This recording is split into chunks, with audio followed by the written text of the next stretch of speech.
We've been put in this hateful position by USAGM. There has not been a single acknowledgement by USAGM's depraved management about any of this stuff. I sat in this very chair and said I was going to keep an open mind when she first got nominated. I said it to all of you. I said that we were going to be willing to work with her, but we are trying our absolute best in order to survive. Enough is enough. You've taken on a responsibility when you took on the job. You didn't take on the responsibility to just stand up on a bunch of cable TV shows to make political talking points and then just disappear. She has no idea and no respect for this organization, and I find that appalling. In a leaked call from a May 12th meeting among the staff at Radio Free Europe, Radio Liberty, the president of the U.S.-funded international broadcaster, Stephen Capus, quote, loses his patience with Kari Lake. In March, Lake was named as the senior advisor at the U.S. Agency for Global Media, the oversight organization for all international broadcasting, including Voice of America and RFE-RL. Radio Free Europe has sued the Trump administration to sustain its operations after a March 2025 executive order cut its funding and led to layoffs.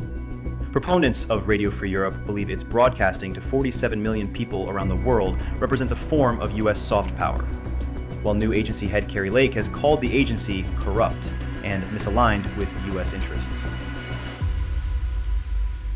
Kari Lake has said in the past regarding Voice of America that she doesn't want to have quote-unquote Trump TV. That's her description of that she does not want to do such a thing.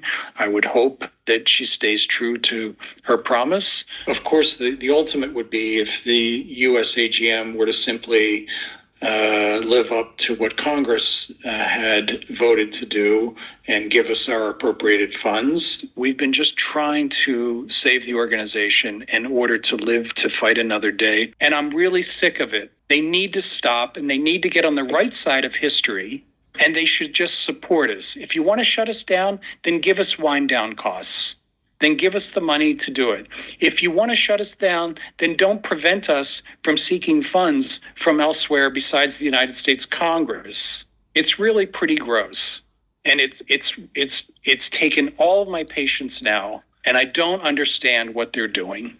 It's a very simple thing. Release the congressionally appropriated funds, then go off on whatever you want to do in your next career. More power to you. I sat in this very chair and said I was going to keep an open mind when she first got nominated. I said it to all of you. I said that we were going to be willing to work with her. Enough is enough. You've taken on a responsibility when you took on the job. You didn't take on the responsibility to just stand up on a bunch of cable TV shows to make political talking points and then just disappear. She has no idea and no respect for this organization, and I find that appalling. One of our board members said recently, and smartly, I thought, he said, I'm starting to see some green shoots sprouting on the Hill, meaning some Republicans are starting to push back against the administration and against, what they think could be considered impoundment of their appropriated funds. I'm trying to think what else I can tell you that's specific. We talked to a senior SFRC staffer the other day. He said, I'm cautiously optimistic about your future.